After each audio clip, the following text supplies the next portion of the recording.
So hello everyone. So for this video tutorial, ituro ko sa inyo kung paano mag-change ng IGN or name sa Honor of Kings. So first, open muna natin.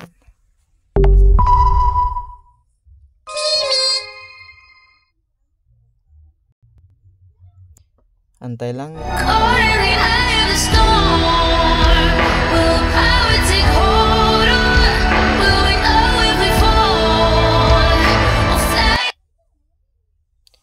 So pagkatapos, X lang muna natin to.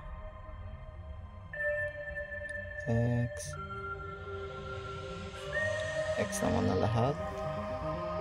Pagkatapos, punta kayo dito sa upper part ng side nyo. And then, click nyo yung profile. Pag lumabas nito, click nyo lang yung settings. And then, select info. And then, click nyo lang tong name. So, nakapag-change name na tayo guys, no? So, after 15 days pa tayo nakapag-change name ulit.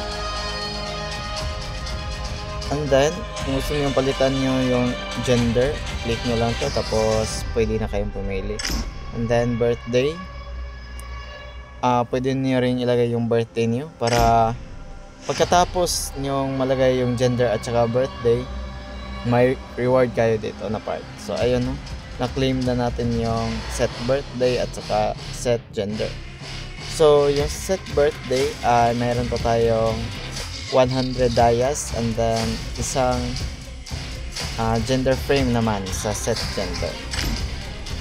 Saka kung gusto nyo baguhin yung avatar nyo, click nyo lang yung avatar at saka pwede na kayong pumili. So gaya sa akin, ito na lang muna. Ito. Use and then X. So ayan na. Then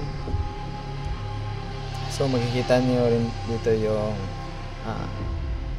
season, history, mark, matches, days played, heroes, George.